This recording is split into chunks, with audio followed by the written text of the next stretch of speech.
Time to pull up a chair. We've got another great story for you today in the rLounge. Everyone knows weddings can drain your bank account, but not everyone realizes they can also drain your patience, your relatives' wallets, and your sense of reality. Today in the rLounge, what happens when you don't consider an intimate destination wedding? Entitled Bridezilla demands that we pay for her wedding. My cousin announced her engagement at a family gathering back in early June. The whole thing felt like a performance from the second she stood up and clinked her glass. She'd been dating this guy for 8 months, and suddenly they're getting married in October. About a week later, I got a text asking if we could chat about something important. She showed up at my place with her fiancé in the massive binder, like the kind of binder you'd use for a major project. It was full of wedding plans, venue photos, catering menus, the whole 9 yards. The venue alone was $45,000. She wanted a destination wedding at some fancy resort. They started talking about how families should come together for moments like these, how this was going to be such a special celebration, how they wanted everyone involved. The actual ask came the next day via group text. Me, my brother, and 2 other cousins all got added to this chat. She needed $60,000 total, wanted each of us to contribute $12,000. Her reasoning was that our grandmother had left us each some money when she passed about 2 years ago, and apparently Grandma would have wanted us to use it for family celebrations. The logic was something else, like Grandma left us that money to do what we wanted with it, not to fund someone's wedding. My brother immediately said no in the group chat. I held back to see how this would play out. Within hours, she started sending individual messages. Mine said I had the money and never spent it on anything fun anyway. That this was a once-in-a-lifetime thing, that I shouldn't be selfish. I called my brother that night. We compared notes. She told him I was probably going to contribute and told me he was thinking about it. Classic manipulation tactic. The other 2 cousins were getting similar treatment. One of them was still in school and barely scraping by, but sure, let's ask her for $12,000. Fast forward a couple days and the family group chat exploded. Her mother jumped in saying we should support each other and that she was disappointed in our generation's lack of family values.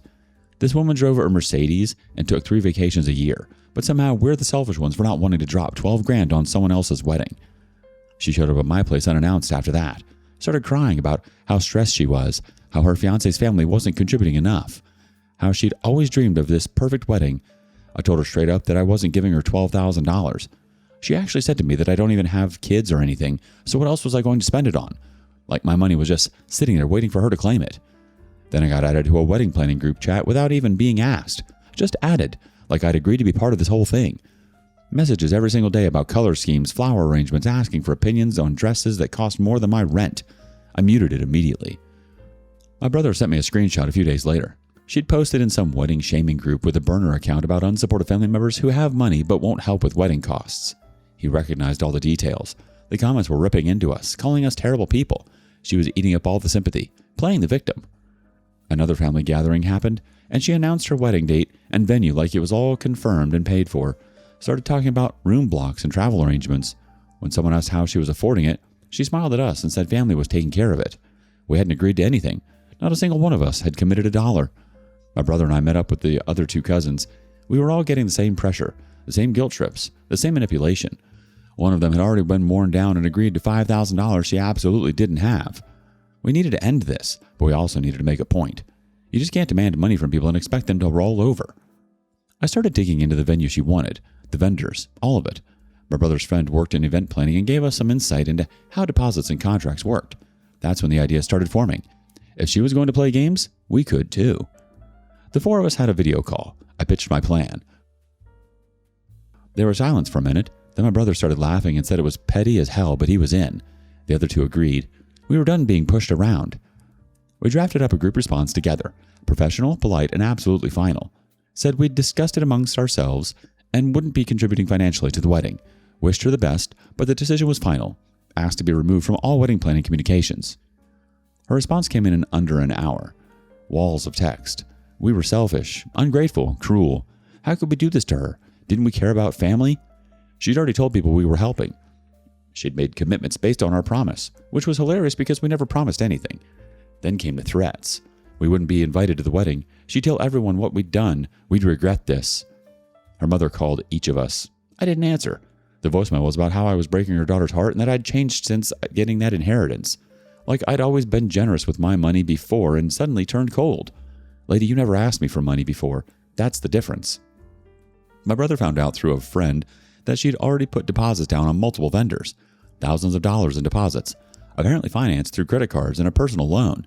She'd been counting on our money to actually pay for the wedding. She'd spend money she didn't have, banking on guilt-tripping us into covering it. We confirmed she'd booked the venue with only a partial deposit, promising the rest would come later. The catering company, the photographer, the florist, all had similar arrangements. She was operating entirely on credit and promises, assuming we'd cave under pressure. That's when we decided to execute the plan. We reached out to her directly with a compromise, said we'd be willing to contribute to the wedding after all, but we wanted to do it our way by paying vendors directly. Framed it as being responsible and wanted to make sure the money went to the right place. Like we were doing her a favor. She was suspicious at first, asked why we couldn't just give her the money. We stuck to our story about wanting to be responsible, about making sure Grandma's money was used properly. Her desperation won out. She agreed and sent us all the vendor contact information, contract details, everything. She thought she'd won. We started making calls. Told each vendor the same story. We were family members concerned about potential fraud, and we wanted to verify the contracts and payment schedules. Said we were considering paying deposits ourselves and wanted to make sure everything was legitimate. Most vendors were surprisingly open about it, especially when we mentioned we had money to contribute. The information we gathered was damning. She'd signed contracts promising full payment by early September. She'd told vendors that family funding was secured and guaranteed.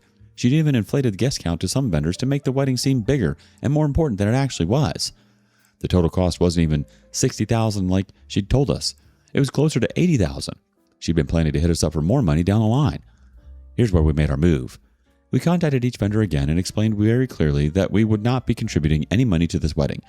We wanted to make sure they knew this directly from us, so there were no misunderstandings or false expectations. We were polite, professional, and crystal clear. Some vendors actually thanked us for the heads up, said it helped them avoid a bad situation. The vendors started reaching out to her for payment confirmations. She called me screaming, "What did we do? What did we tell them? Why were vendors suddenly asking for money?" I played dumb, said we'd just been doing our due diligence before contributing and wanted to verify everything was legitimate, that we'd talked to vendors to make sure the contracts were real and the money would be used properly. She hung up on me. She tried to do damage control with the vendors, but they wanted guarantees now. They wanted money up front, not promises. Her credit cards were maxed out, and she couldn't get another loan. The house of cards was collapsing. Vendors started canceling. First, the florist pulled out, then the photographer. The catering company sent a final notice saying they needed full payment within a week or they'd cancel and keep the deposit. She was scrambling, trying to find the money somewhere, but there was nowhere left to turn. The catering company canceled and kept the $3,000 deposit. The venue followed shortly after. Without catering confirmed and without the next payment installment, they were done. Another $5,000 deposit gone. She'd lost over $8,000 in deposits alone, plus all the credit card debt she'd racked up. Her fiancé's family apparently had a serious conversation with him. From what filtered back through various people, they were not happy about the debt she'd accumulated on the way she'd handled everything. There were concerns about financial responsibility and honesty. The relationship was under serious strain. The wedding was officially dead. No venue, no catering, no photographer, no florist. The date was still weeks away, but there was nothing left to plan. It was over. Her fiancé called off the engagement. According to the gossip chain, he was furious about the debt and the way she'd handled everything. He felt manipulated and embarrassed. The relationship imploded completely. She'd lost the wedding and the marriage in one go. She moved back in with her mother. The financial situation was dire. Their credit cards maxed out. Personal loan payments due. Over $8,000 in lost deposits, and no wedding to show for any of it.